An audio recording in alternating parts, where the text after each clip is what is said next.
I love it when it does that. It makes me feel like I'm some like business executive. I'm really And not, I had a but press guy got it on mine to make sure it's okay with me. Don't perfect. say anything. Don't say anything bad about me on this thing. It's I have recording.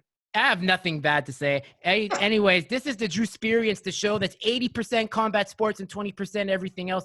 Been a while, just been super busy with life, as people can understand. The show is brought to you by a few supporters. First of all, KRT Tips and Tricks with Sensei's Wesley Jensen and Darren Stringer, one of the largest online growing dojos since the COVID-19 pandemic began. Kyokushin Shuffle podcast in Australia with Sensei Pat Pinto and his ebook, Forever the Student, available online. Message Pat if you would like to get a copy of it. It's an amazing book. I recommend it to any martial arts fanatic. If you live in Quebec, I'll say it in French.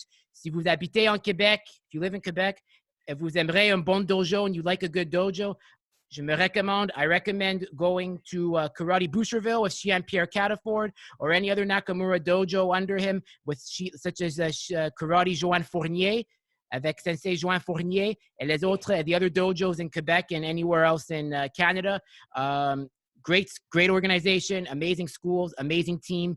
So I always recommend that there. And lastly, Moments Management. If you're an up-and-coming MMA fighter and you want good management for before, during, and after your pro career, Moments Management with Nima Safapur is the one management group I recommend. Nima's a supporter of my show. I'm a supporter of his organization. So any Kyokushin fighters that are looking to go pro MMA and want to consult with Moments Management, they'll teach you everything you need to know about pro fighting and make sure you understand and you leave successful before, during, and post fighting.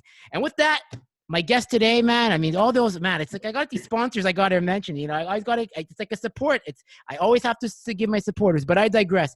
My guest today is one of the biggest ever. He came on my show back on when my show was only audio, called Beyond the Fight, but we don't talk about that show. It's in the annals of podcast history. This is the Drew Experience, the here and now.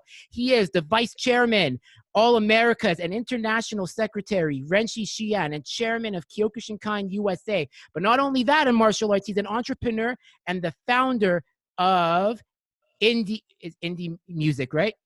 Indie Advance. Indie Advance. So thanks for correcting me there. He is the one. I didn't know you were gonna bring that up. Thank you. Always have to. And he is the one, the only. One of the most cool people you could ever speak with and get to know. He is Shihan Tom Callahan. Thank you, Drew. How you doing today? Hi, everybody. Good to be back. First great time to have you back. Long time coming. Face of yours. You've got a great smile. It's always nice to talk. It's nice to talk with you and look at your smile when you speak. I love doing this. I mean, look, when you find a niche, you got to go all in on it. And you have to, and there's no limits. You push the envelope as much as you can. And when you do good, I believe good comes back to you. And I think it's just a big honor to have you back on, considering all you've accomplished. Well, thank you. And you mentioned a few people that I have a lot of respect for in your opening with Pierre Cataford, Shihan, and Darren Stringer, who's an up-and-coming guy who's doing great things. Sensei Pat Pinto, who does have that great book, The Shuffle, and yeah, man, there's some really great people in this community, despite and regardless of the organizations. We're all sort of one still, and we all share knowledge, and we're all friendly, and the politics aside. So no one I know, Shihan Shankar, all these guys, no one cares about the politics, really, do they? They don't. They only care about the Budo and the punching and the kicking and the, and the character and everyone that I know in this Kyokushin community, really, for the most part, is in it for the right reasons. That's why I love it so much. It keeps me getting up in the morning and training and teaching. It's amazing because when I first hosted you, I was someone that was more interested in just competition, just the kumites and whatnot. And you said, listen, you're like, there's more to it than that. And you were right, because I bought Shihan Cameron Quinn's book, I forgot to mention him in the supporter. Sorry, Shihan. Another mentor for all of us, not just me, for everybody, I think. It was I think it's one of the most influential books I have ever read in terms of martial arts, but also on philosophy. And that's where I really started to learn about what you said about Budo, because it covers that in detail. Yeah, it does. And of course, you can't get any really closer to the source than Shihan Cameron. Judd Reed, of course, is another big influence in our community worldwide. So you've got a handful of these guys that are out there that just really continue to inspire. Very, very true. That's extremely true. And but you know, the show's I have to ask you because you're doing so much now. Tell me, you know, you started something. I don't know if it's new, but I had to mention it with your CrossFit and some training. What's been going on lately with that? I want to hear. I cross train. I don't do CrossFit like Nick Pettis, who does that, and he's really big into CrossFit. I don't do CrossFit. I cross train. And I think, especially at my age now, you know, I just turned 60 last week. So I think the cross training is incredibly important. I lift some weights, but mostly it's body weight work, functional training, you know, keeping your joints healthy, and your tendons and ligaments healthy, and really just, you know, you've got to stay in shape. And, you know, I still spar, of course, when it's allowed, you know, with this pandemic, but I don't bang so hard anymore, and I just gonna need to care for my body a little more. And I want to be doing this till I'm Hanshi or Neil's, age before he sadly passed. But he was an amazing martial artist until he left this world, you know. So I want to be able to keep training, and it requires physical fitness, you know. So yeah, and the Iken helps as well too, as everybody knows me. I train heavily in Iken as well, which is the internal art and breath control and things like that. But yeah, body functioning cross training is really essential. I'm not doing my judo anymore. I'm not doing my Krav Maga anymore right now. But staying fit is important. That's awesome. So when it comes to like a routine, because you said functional, does that include kettlebells as well? You know, I don't use those. I'm not opposed to them. I use dumbbells. I use the same kind of training that a lot of the kettlebells will do as well. I just don't use them particularly. I do a lot of stuff with the ball, you know, the rubber ball. I do a lot of stuff with dumbbells, punching. I do a lot of squats, a lot of stretching, pull-ups. I do a lot of lat training for my power. In the Iken training, of course, for explosive power. So that's actually slower movements, but you're activating your electrical system, and it's more Chinese, but it really activates that 0 to 60 short infighting power. So you can really do some internal damage and some damage from a close distance. I think that's critical, especially in the street. And as you know me pretty well, so you know I teach more street than tournament fighting. Not that there's anything wrong with tournament fighting. For all you tournament guys, I'm not opposed to tournament fighting. I don't want anybody to misunderstand me. So yeah, I try to keep it consistent, train every day, and so far so good. I have a little bit of a knee injury from some Muay Thai training I was doing last winter in Florida, but other than that, I'm feeling great. Awesome. Well, that goes to show, like, you know, you've always been moving, you've always been active. What's the nutrition like for you? Like, because this is where, when you do martial arts, it's extremely subjective. Yeah, it's subjective. You know, it's funny. I've tried every diet you can imagine. I was vegan because Dolph had said, "Oh, you got to go vegan," you know, from Arnold and everything. So I couldn't do that. I tried. I was vegetarian off and on for most of my life. Then I went the exact opposite. I went keto. Did that for a while. Felt pretty good. And now, and I have been on this diet before. I don't call it a diet, but a way of eating. I'm pretty much a Mediterranean diet eater, I guess. You know, a lot of fish, vegetables. I do eat my natto every morning, homemade natto, fermented, you know, beans and what they serve in Japan.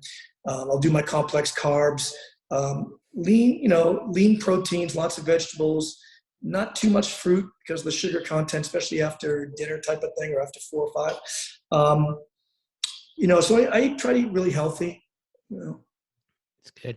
Yeah, for me, yes, for me, because because I finally moved out, so now I'm living on my own, you know. So yeah. So I had to, and I was under before a kosher household because my stepfamily was they were more observant and whatnot. So now, like, you know, that I'm on my own, I'm just experimenting with like a bunch of non-kosher food. Like, I'm eating a lot of my staples in my house, like is bison, horse, And I try to always have it with color foods, like say beans, asparagus, Brussels sprouts, baked potato, sweet potato for complex carbs. Sweet potatoes are very good. I eat a lot of sweet potatoes. And your body, everyone's different. How you digest, how you metabolize all these things. I mean, if you're going to eat any kind of red meat, make sure it's grass-fed, grass-finished as well. Not just grass-fed, because they finish it with grain, which you don't want. So bison's always good, of course. Same with chicken, but just be aware of what you're putting in your body. Especially the one thing I will say that I think we can both agree on: cut the soda out. When you cut the soda out, you've won 25% of the battle already. Well, it's just all sugars. I mean, I don't drink soda. I still have a problem with my pasta because I'm half Sicilian, so I still like. I'm not. I try not to eat it too often, but once a week, once every 10 days, I do love my pasta. And then my other half's Irish, so I do love my bread and etc. So I love carbs. I mean, sometimes I lay in bed and I don't want carbs.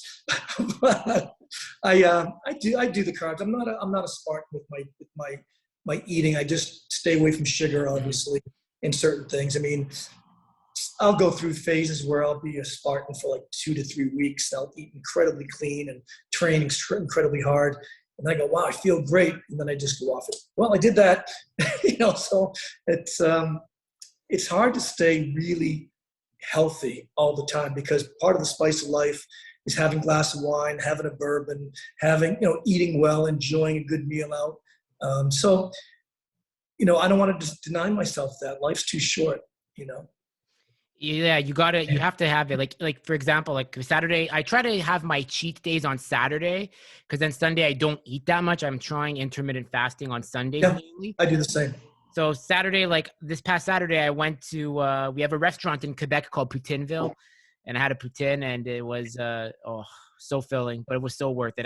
If you limit cheat days to 1 day a week, it's good for the soul. As they say, cheat days are needed for the soul. No, I don't eat breakfast I don't eat food until about usually 10 or 11 in the morning. And that's when I have some natto or maybe some eggs or something, but light. But I usually go out for a bike ride first. I go to the park, I do my Iken training, do my stretching, do some kata. That's sort of my morning routine. Then in the day, I'll do a little weights maybe. I teach obviously starting around 4 usually. And so I train with some of my students, my private students especially. And so I work out twice a day, sometimes 3 times a day. And sometimes, not always hard, obviously. I don't work out hard all the time. But I try to do my stretching and Iken daily. Because as I get older, I was never a very flexible person anyway, not like Shihan Tom, who can still kick way up like that. I mean, he's younger than I am, obviously, but I was never really totally flexible. I was more of a hands guy, more of an upper body guy. So I think we're both from the East Coast. You're from Massachusetts, Boston. Yeah, from Boston. Quebec. Yeah. So, what was it like growing up in Boston during because you come from, I think honestly, because you said you just turned 60. You don't look 60, so I just like to say that first.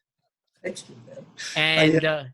And you've seen a lot of history. What was it like growing up in your era? You had Vietnam ending. You had the Iran hostage crisis, and then Reagan came in. What was it like to just witness all that? And of course, the Cold War ending. What was that like? Well, I remember a lot of it more than others times. I mean, I do remember, Vietnam, and I remember because I had older cousins and things like that. I remember one of my cousins being a conscientious objector. I went to Canada, actually. I remember my parents, who were actually quite progressive, being really upset, obviously, with what was going on. So I became pretty politically active when I was younger. Not active, but aware, I should say. Not active, but aware. In terms of my martial arts, I started in Wei Chi Ryu, which was an Okinawan-based. George Mattson came from Okinawa, brought it to Boston, and that's where sort of Wei Chi Ryu in the United States started. And that was in 1972. I started doing that. So that was a good foundation for me. But in terms of like people, when Reagan was coming in, that was in the 80s. I was a touring musician back then, so I was just partying. Really, I wasn't training much. I mean, I trained when I could, but I was touring and playing music, and I was young and kind of carefree. And you got upset with things, but didn't really pay too much mind, you know. That's awesome. And then the '90s come. I'm born in '91, so when I look at it, like it's like okay, it's like I'm like the first of like the millennials, I guess. I don't know where millennialism starts, but that the '90s. What were where do you feel as because you said you're a touring musician, so the '80s is like the golden era of combat sports. You have Dolph Lundgren, you have Sly Stallone, you have a Karate Kid. Do you feel that the '80s and '90s were like like an acceleration for martial arts? You know, it's good point, good question. Actually, I remember I'm like I said, you know, I'm older, but I remember the TV show Kung Fu, David Carradine. I could not wait to see that. Same with the Green Hornet with Bruce Lee. These are the shows that inspired me. Like, wow, that is so cool. And I loved Kung Fu's attitude, the way, you know, it was really Budo inspired, right? Even though it was Chinese, but I mean the philosophy was there about you only fought when you had to fight, but when you fought, you demolished somebody, you know. And that I was always big on that. Like, you know, you don't fight, but if you have to, you just make sure that guy doesn't get up, type of thing. So I was really inspired by that. And during the Dolph and Sly and all those years, again, in the 80s, I was sort of not training that much then. I trained again in college in 79, 80, 81, and I was training quite heavily then, I guess. And then I stopped again and went back. So, and in the meantime, I did all kinds of other things and boxed for a while. But those years were not formative for me. Mine were a little earlier, as I say, with Wei Chi Ru, and then with the TV show Kung Fu and Green Hornet. Those kinds of things were the ones that inspired me. I think that those TV shows really inspired an entire generation too to start training, and it took a lot of the mystery out of it as people started training. Of course, as more and more people trained, more and more charlatans also came in as teachers, and without a lineage to speak of per se. They would tie a belt around, they would start training. A lot of these guys came back from World War II, or not even World War II, some of the older guys were in Japan or in Okinawa. They came back and they had maybe 6 months of training, and they opened their dojos and started teaching and developed their own styles. And it's like, they really didn't have the technique or the understanding. They trained very briefly, albeit in Okinawa, birthplace, but in a lot of ways, they came back and started opening dojos, and I think things started getting kind of messy, you know, and watered down in some respects without a direct lineage to speak of per se. If that makes sense. I mean, I'm not trying to denigrate anything. No, because there's like that page on social media, McDojo Life, that exposes the charlotte. Some of them you just watch and you're just jaw dropped in terms of what is like this exists. Just like these guys have clients. You just wonder like how they're good. They're good. I don't know how they do it, but they find a way to pull people in to pay for it. You know, it's like, you know, the no touch. I mean, a lot of that stuff. I mean, I get a kick out of it. But I feel sorry for the students because if they get in a situation, it's not going to end well for them. But, you know, you can't, you know, you can only put your head down and focus on you, your students, your teachers, and just do the best you can, you know. And I try not to concern myself too much, except for getting a kick out of it or something. I find myself sometimes starting to get in discussions with people, and then I cut myself off and say, wait a minute, what am I doing? First of all, it's a waste of time. Secondly, it's none of my business. So that's their issue. It's not my issue. I just want to be the best I can be with my abilities and lack thereof too, you know. I totally agree, and I think that has to do with social media too, because you know, we've been in the internet age since probably, I think we could say we all started having real access to the internet probably in like say 2004, 2005 maybe, when it became more accessible to everybody. And I think, you know, with social media, it can be a tool that's used for good, like, you know, you being an entrepreneur, you can use it for good, but then there's some, you know, that it's like a hammer. You can use the hammer for good, or you can hit your thumb with it and then you get mad. Yeah, well, I mean, it's like anything. I mean, you choose your path. You know, technology can be used for good or bad, exactly as you say. I mean, you have to choose depends who you are as a person. Exactly. Like, I mean, like, look at what's happened with Kyokushin, like in terms of like how Marshall Way, like with Scott, who, we both know Scott's done such an amazing job of, bringing awareness to Kyokushin, and with that tool of the blog, like blog's got like 5,000 subscribers and likes, and it's just amazing of how that's one way of bridging Kyokushin together. Yeah. Well, what you guys are doing, and as others that are doing it as well, is really helping and to create a community, which I've been a big fan of since day one, about unity. And, as in politics in general, not Kyokushin politics, but just in general, this divisiveness that seems to permeate our society and our culture. And we have to sort of resist that. And as individuals, and then as a collective community as well, to try to be a lead by example. And I think by leading by example, we can keep a cohesive community together for the right reasons. And we're all in this for the right reasons, hopefully. And once we allow this divisiveness to permeate ourselves and take hold, then it fractures everything. And this is where the character comes in. I think if we are aware of our own character and always trying to better ourselves, and that includes being aware, then we don't maybe necessarily let that stuff bother us so much. We're not sucked in so much. We're not as vulnerable. We have to be strong-minded first, strong body second. Very true. I mean, like when I hosted, because I remember when I hosted Shihan Hamid, who leads all of the Americas, and very amazing individual, very soft-spoken.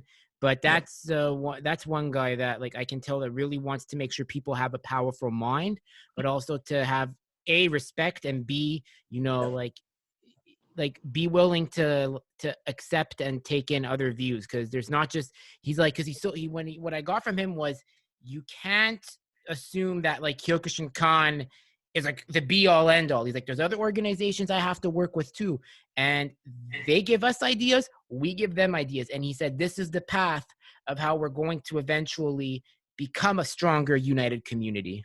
Yeah, no, I can't agree with Shihan Hamid. He's my superior. We have a great relationship, and we work hand in hand. What he said is exactly right. I mean, if we're aware and we're sensitive, and we truly, not just verbalizing, we truly want to become one and share our knowledge with one another, then that's how it has to be.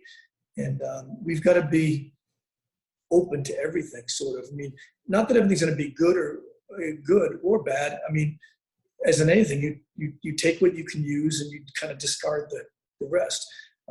But what I learned is at an early age was always try to put myself in the other person's shoes, right? Look at stuff from the other person's perspective. Look at anything from the other person's perspective. And that leads to being more compassionate. Very true. It's very true. And that's something that's needs to be put more into martial arts, especially because we're dealing with so many people from any walk of life. There's no religion. And, because I know people that have tried religion and then they say, I'm not going to get into religion, but they try religion and then they come to martial arts. And I'm one of those, because I did try religion and I couldn't sit in front of someone, works for some. I can't sit down for too long being lectured. Doesn't work for me. I prefer martial arts. I need to be moving. I have that mind where you got to be moving all the time. Yeah. Well, I mean, if you look at the Shinto, which is the foundation religion of philosophy, it's not even a religion, Buddhist. And I mean, religion really is a philosophy, depending where your proclivity is, however you think, how you're brought up. Anything organized to me or anything with dogma is out the window for me personally. So, I mean, the fundamentals of almost all religion, the underlying fundamentals are pretty much all the same. That I totally agree with. But when it gets into dogma and, like you said, lecturing or all these other things that religions of the world offer, dame. Yeah, same for me. I'm like the same way too. And that's why, like, when I watched a video, because you had like a video you made where like you're like where you're some of your students like were on camera and they were talking, and one thing I love about like what martial arts does is how it changes. The Budo really changes you. Like, one was a female student, and she said, I used to have an anger issue. I used to Oh, have a lot of anger, and right. I'm paraphrasing. She's like, and being under Shihan Tom style of teaching has made me realize how to channel that anger and become a better person. And then event now I want to teach. So what do you like? Do you think when people devote themselves to the Budo, that like, what do you think? How do you think that transformation happens? Like, and in stages, like how do you think? Yeah, that's my question. How do you think it happens in those stages? I think it is incremental. I think a lot of people come into any endeavor, martial arts or any sport, baseball, art, anything that someone has a passion for. And unless you're willing to be patient, I think this is what I teach my students from day one. Be patient with yourself, because the growth is incremental, right? The growth doesn't happen from here to here. You may have breakthroughs occasionally where it's like you have an epiphany and you say, and you do have a growth spurt, spiritual, philosophical, physical, could be that. But generally speaking, I think this growth via the art that you choose, in this case, Kyokushin and Budo, is incremental. And this is why it takes so long to be good and to change your outlook on life in general, because it's about characters. We all know, let's listen to this webinar or podcast rather, that the character aspect of it is something that we continue to work on and perfect ourselves throughout our training, throughout our lives, hopefully, if we stay with it. And so that growth is incremental. But I think along the way, you will have epiphanies and larger growth periods. But overall, I tend to think it's incremental. And the critical part of this is awareness of the growth. And that's why meditation is so important. It's why self-reflection is so important. So you can witness and say, yeah, I think I've grown a little bit this last 6 months or 4 months, whatever it is, whatever time frame you choose to look back at.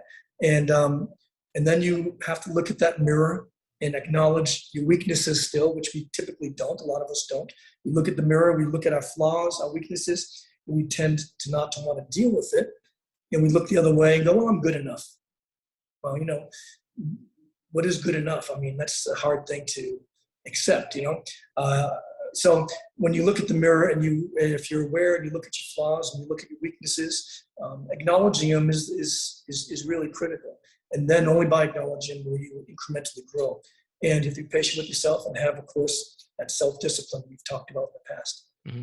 I mean, I'm sure you're a big, I don't know if you're a big movie guy, but I mean, you've watched Batman Begins, right? The Chris Nolan? No, I'm not a big movie guy, No? actually.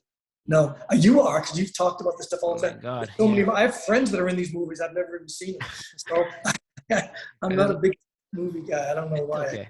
It's okay. To each their own. Like, but Liam Neeson from Batman Begins has a quote where he's training, where he says, if you devote yourself to something entirely, you become something entirely different through the devotion and practice of it. And I think it's amazing how that saying can go with martial arts, because it's so amazing. Like when you see people like that work high performance jobs, like whether it's sales, banking, any corporate level job. And it's so interesting how like the routine of martial arts can be applied to the routine of the job. Yeah, that's what we do, right? And you've seen maybe some of my videos, and I always say, and I continue to say that, and I'm not the only one saying this, but what you learn here in the dojo, you take outside the dojo to your work, your family, your husband, your wife, your boyfriend, your girlfriend, your co-workers, everything. What you learn in this dojo is getting to know yourself. And that's the ultimate truth, right? Kyokushin, ultimate truth, knowing yourself. And the more you know yourself, the better you know yourself, the more you can perfect yourself. And then if the better you are as a person, then you're leading by example, and hopefully you're inspiring others around you, and the world gets nicer and nicer. I think Sensei even said that, right? If everybody trained to be less wars and no wars, this is what he meant by that. Yeah, it's very true. And it's just so, I just think it's it's amazing. Like with what you see, as you said, you know, you have like there's media like myself, Marshall Way, KRT amongst and Kyokushin Shuffle. Do you feel like with technology modernizing and the martial arts modernizing, do you feel that with COVID that Kyokushin did kind of come together with all like the online Zoom classes and all the seminars that we had to do because we're all at home? 100%. And when I started my Zooms, one of the things I wanted to really, really do was to invite everybody, not Kyokushinkan, invite everybody. And I actually invited Krav Maga guys. I invited Kung Fu guys to be guest teachers with me. I invited, people like Shihan Steve from Rossi and just a lot of others. And just, I think it's just a wonderful thing that, and I can't agree any more than 100% that this, the beneficial byproduct of COVID was the Zooms, that people got to hang out with each other, even if it was via a Zoom.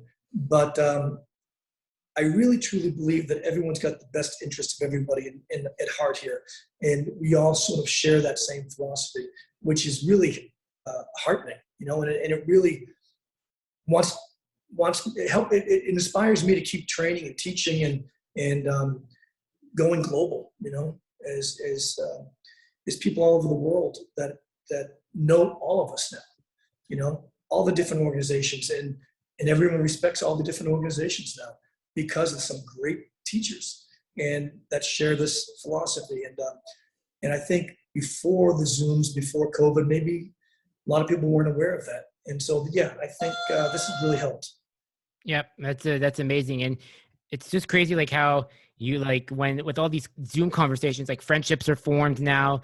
It definitely, I think Sosai's vision was put into practice when with all this, like, because if we put aside the negative with like the lockdowns and whatever and whatnot, there's more positives that came out of this than that people, as we realize, if you want to look at it that way. Well, if you take that narrow slice of COVID and the pandemic, because it's been a horrible situation, right? So for so many levels. But yeah, this little narrow way to look at it, if you want to see that little light, a little gleam of light, yeah, you can look at it that way. And so, I know you're in Denver, you're in Colorado, the Midwest, Boulder, that's it, Boulder, not Denver, Boulder. Beautiful city. My grandmother went to university there for one semester. Oh. Long time ago. Like she's like 93 now, but she always says, old school. Yeah. She said, if you go to Colorado, she's like, you better go to Boulder. Well, you'll be my guest, of course, if you're here and you stay with me. Thank you. Yeah, we have, in fact, next week, I guess, September 23rd through the 26th, I'm hosting here in Boulder the Khan USA Instructors Camp. So all the branch chiefs are coming and it's in their black belts as well. So I think right now we have 33 people. And they're all staying literally 2 blocks from my place here.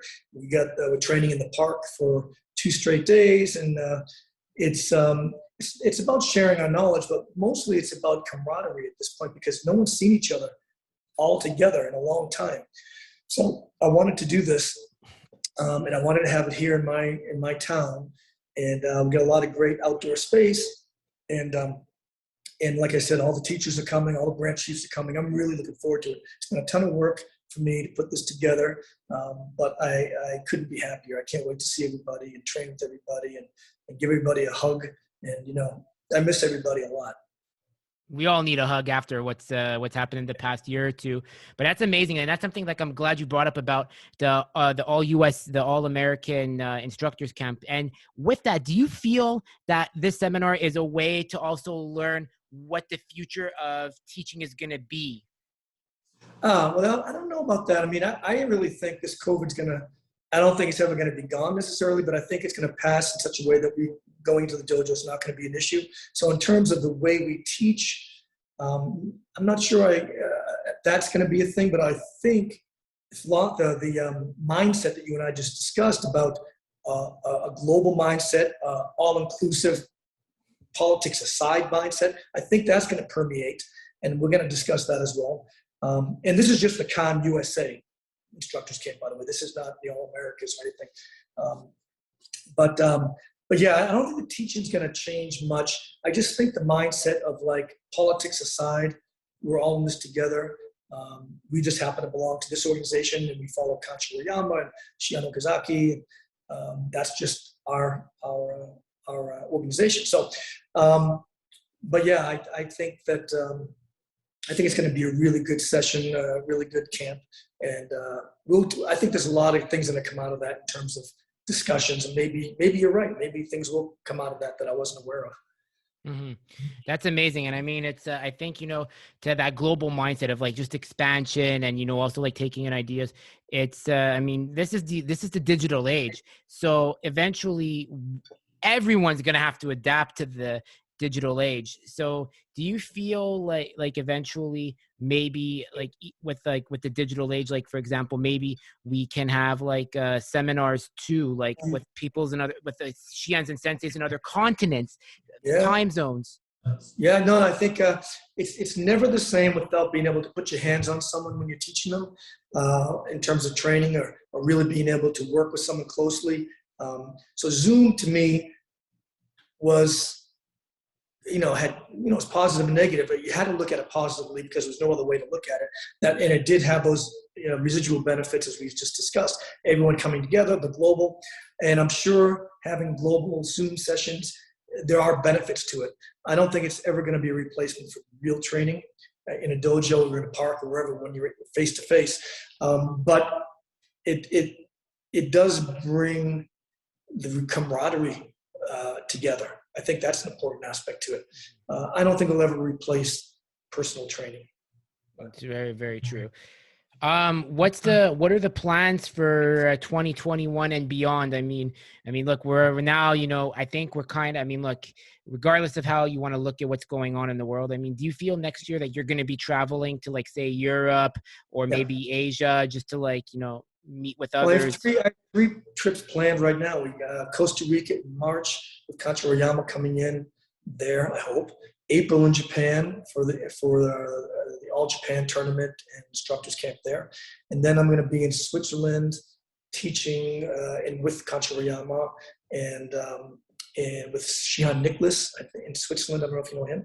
And I think we're having one in, I want to say July in Spain. So maybe March, April, June, July, I'll be traveling, I think, depending on, what's going on. And I'll be in LA October 7th to the 12th. I'm sure I'll train there with somebody. Hopefully I'll see Dolph and some other people over there that I train with. Sensei Slavov is there. He's going to be here in a couple of weeks, but he's also in LA. So, I love to travel and I love to carry my gi with me. But we'll see what happens with COVID. Yeah, exactly. I know that's one thing that's crazy. That Sensei Dolph, like that is nuts. Like, I mean, it's not like every day you could say, hey, I'm friends with Dolph Lundgren, and he's with Khan or he's on in his own. He's actually with Shin, but last time I was with him, I haven't talked to him in a while. He's doing a movie. And, last time I was with him, we were driving in his car. And I said, you're an ambassador for Kyokushin. You don't belong to anybody. He agreed with that, because he knows Kanchi Oyama really well. I mean, Shihan Fitkin's his teacher, from Shin out in Sweden. So, but, he's so busy. I mean, we're not best friends, Dolph and myself. We're friends. And we trained together many times and things like that. But, he's like an ambassador to Kyokushin. He's a big celebrity, obviously. So he'll train with anybody, just like we all should just train with anybody. He happens to belong to Shin. I'm sure he doesn't pay dues. I'm sure he's friends with Matsui Kancho and everyone else as well. So, he's one of a kind, I guess, right? Yeah, exactly. He really is. And I think he's like our best representation. I mean, when you're in Quebec, Canada, it's like, who got Trinity Kyokushin? You're going to say, oh, George St. Pierre because of MMA. But in reality, I mean, George did it as a kid, but he never really used it in MMA. But he's just, a representative. Well, you also have Michael Jai White, Yeah. He's with IKL1, and he's an amazing martial artist as well, So, I mean, he's a big celebrity. So, you've got a bunch of them out there, I guess. I thought Michael Jai White was with another org, or he was independent, but No, he's with IKO. nice. Well, he's another legit one. Like he's as Oh, legit as they come. Like sure, yeah. the stories. I mean, I heard a story. Well, it was on Joe Rogan's podcast where Rogan said that he once saw Michael Jai White at like a boxing club, and Michael Jai White broke the boxing bag, the heavy boxing bag, with a kick. Right. I saw him, trained with him a couple of times. I saw him, you know how they hang the tennis ball from the ceiling? He jumped up and gave it a he's-a-giddy. It was like, I mean, I'm thinking he should be playing basketball. This guy can jump. I mean, he's incredibly athletic, incredible athleticism he has, you know. There's even video of like his tournament from like when he did point fighting too. He is he was bred for sports. Like he just got those luckily. Man, I'm struggling with my speech today. It's before Yom Kippur, so Careful what you say. I'm just kidding there. Yeah, no, obviously, but no, he was obviously blessed with genes. There are the outliers that do have those genes where, you know, like some just gain muscle easily, some just don't, but they're say very good at track and field. It really depends on what your genetics are. What we talk about a lot of times, I don't know if Sosai said this, and Cameron Shihan could probably attest to this somehow, but I know what Kancho Rayama talks about it, and I talk about it a lot, is the rhythm. Is if you have rhythm, typically you move better, and athleticism wise, I don't care what sport it is, you usually can excel a little easier. It just just trying to teach students that aren't very coordinated or don't have any rhythm to shift your legs and move can be challenging for them coordination wise. So if you have innate sense of rhythm, things usually come a little bit easier to you. Mm-hmm. It's very true. When I was looking at because when I'm with my coach Mo, so Mo looks at me. He's like, because my dad's side is Iranian, although I don't look it like. But if you saw a picture of my dad, you could see he's Iranian. My mom's Canadian, but her family is from Belarus, which is former Soviet Union. So Mo looks at me. He's like, yeah. He's like, you have the build for wrestling because of that Iranian background. So I do have the genes, but it's all about rhythm too. But when I watch the Iranians in Kyokushin, the way they express the art is really through their explosiveness, which is like amazing to see. Like they are like it's art in itself to watch how the Iranian practitioners, and I said this to Shihan Hamid, it's art, like the explosiveness that you guys have. Yeah. Well, I mean, there's so many great martial artists out there, and you go around the world and you go, man, how can you do that? How can she do that? You have a base, and then you have some innate physical gifts, and then you have, and those gifts, if you don't have the mental, and then you have other people that maybe aren't so physically gifted but have an incredibly strong mind, and they excel as well. So, but I still think with all things being equal, if you're blessed with some physical attributes and coordination and rhythm, then you couple that with a strong mind and self-discipline, then there's no telling where you could end up. Very, very true. And as I said, what I like to say about Kyokushin, every country expresses the art in its own way. And that's what makes it art. It's a martial art. So that's where like the Canadians express the art their way. The America demonstrates the art this way. Like with Sensei Bob Buchanan, like when I spoke with Sensei Bob, he was telling me like how he goes in with how he like uses the art. It's just all it's as they say, art is what's the expression about art? Art is not subjective, but it's very expressive. Well, that's what art is. I always feel like art, it has to start with passion. Art, martial, military, the art part is you can't not do it. If you're not committed to it, you're not passionate about it, then it's not an art to you. You're doing it for whatever reason. But if you can't not train, then you're probably following the art. And also, when you talk about the art, you're talking about the history. You're talking about all-encompassing, not one vertical of the art. You want to learn the art. That means you want to learn the language as much as you can, the history, the lineages, the kata, kumite, kihon, any kind of supplemental art, whether it's iken or whether it's anything else. I mean, you become an artist. So you try to fulfill that as best you can. Very, very true. One thing I want to ask you is because, obviously, we like philosophy, we probably read a lot of books. Everyone reads here and there. What is like one book that you've read lately? And I'm going to start asking this to all my guests. You're the first one I'm doing this with. What is one book you can recommend to everybody, like whether they do martial arts or not? Hakagura, I don't know how to spell it. You can look it up. It's the book on Budo. I also like, God, I have so many books. The Aikido book by Yoshiba. What's the title of it? Anything in Aikido, the philosophy of the Budo, he is really strong there. The Hakagura, if I'm saying that right, is written in the 1800s about the samurai. That's a great book to give you a good foundation. So, I mean, those two books I usually have. I'm thumbing through books all the time. I have a whole library upstairs, and like most of us watching this, that have a lot of books that you just pick it up, you just start reading a chapter, a few pages, and as a reminder or an inspiration or whatever. But yeah, I've got all kinds of books. I've got a huge library actually. That me too. Like, I mean, like that's one thing I did, like, cause I don't have cable TV. I'm trying to limit my TV. So I'm trying to read more. So like I bought because I won like a bunch of gift cards at my work on Amazon. I just went on like a binge to buy different books of different genres. So I know, so you probably must have like a big library of like probably like 1,000 books maybe. No, not that many. Not that many. I actually I put them all on the floor one day and took a picture of a bunch of them. If I find it, I'll send it to you. Mm-hmm. And I'll send you my bookshelf too. Be like, here's a photo. Yeah. Take a photo of mine. Yeah. So you could get some ideas. But no, like I really think reading and martial arts do go hand in hand too, because you got to know it sharpens your mind. Yeah, martial arts is physical and mental, but I feel reading too can really complement how you express the art, if that's something you agree with. Yeah, I do. But also you're learning stuff. You're learning other people's mindsets. You're learning other people's influences, and it's like you should learn everything you can. Why not?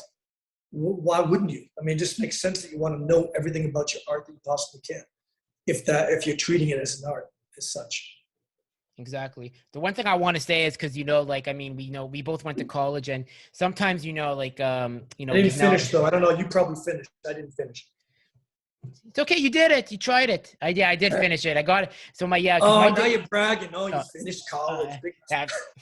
Marty. I love this art. Yeah, no, but I didn't like university. I mean, I got my degree because like my parents like, hey, look, we've invested in you to do it, so just go get it. So I was like, okay. But if there's one thing I've taken my history degree with, and this is something I could say to anybody that does martial arts and feel their degree might be quote unquote useless, it's not useless. You have to find ways like in what the degree is going to help you in martial arts and your profession. So like for me, I have history. I work in sales. So whenever I get a customer that, let's say, like they have a distinct kind of way of speaking, like say like accent or like what is, I always take the time to ask them like where they're from to humanize the call. Cause I don't want them to think like, it's a robot they're talking to. And I think that just goes to show like when you use martial arts, as you said, taking in those philosophies, other viewpoints, it's just a win-win for you in the long run by applying Budo in every aspect of your life. Well, I think it's important for all of us to have a curiosity and a desire to learn. Some people just aren't curious. They're a little more narcissistic, maybe. And rather than, it's like, I don't know why I'm saying this, but it's like the key energy, right? It's to give it away. You're supposed to give it away. I mean, that's what it's about. Same with knowledge. Same with any kind of power. You should be giving it away. But you need to. It's a big circle, right? And if you're curious and you have a desire to learn, you're learning here, it's coming into you, and then you're just sharing it. Just like the word sensei, the one that came before. All it means is you have more knowledge than the student. And all you're doing is sharing that knowledge, really. When it comes down to it, there's nothing so incredible about it, like, oh, I'm a sensei. Who really cares, really? You've obtained some knowledge because of your desire to learn and be self-disciplined and dedicated.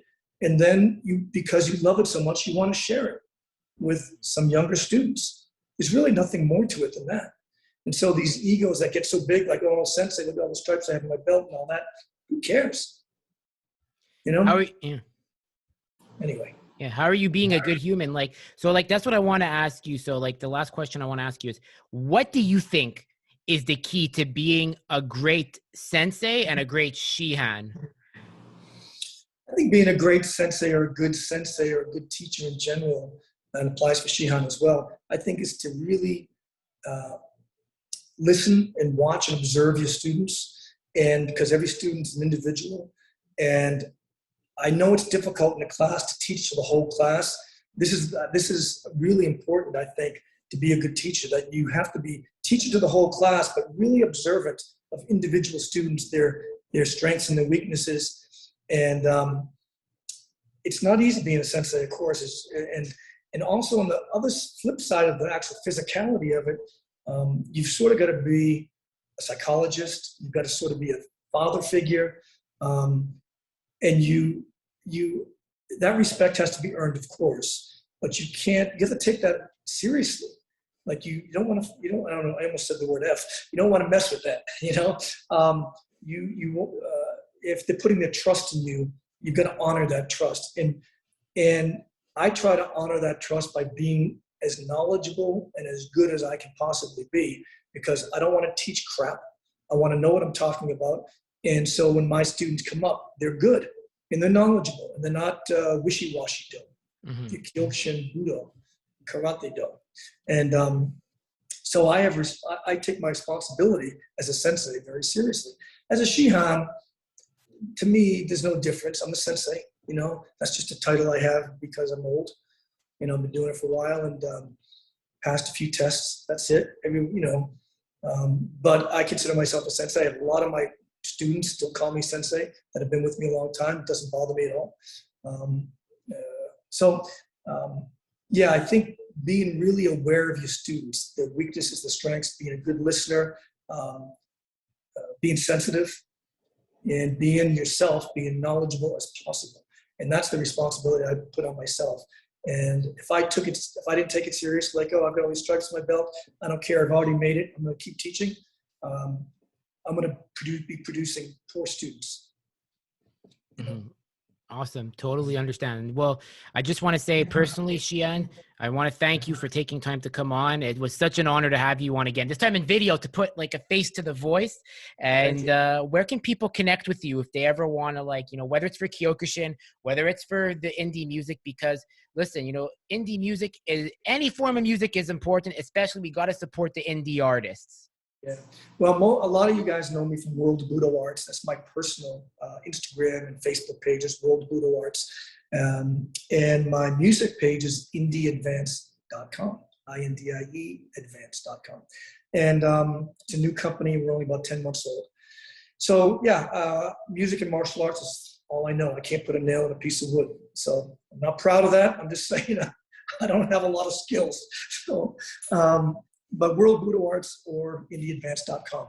And it's a pleasure being here with you again, Drew. And I really admire what you've been doing these last couple of years and how you've developed it, stayed true to your vision for what you wanted to do. And now you've taken the next step in our video. And the people you've had on your show are just the highest caliber of people in our business, in our Kyokushin business. So I love watching it. I love listening to it. And until next time, I hope we can actually be in person and train. Hey, it's going to happen. I will come to Colorado because I have said many times, I want to go see Utah, Colorado, and Wyoming. It's the mountains. I love mountains. Excellent. Well, we'd love to have you here. And until next time, and see you guys all again. I appreciate the time. Thank you. And guys, make sure to subscribe to the Drew Experience on YouTube and all other audio platforms to support the Kyokushin movement. Us.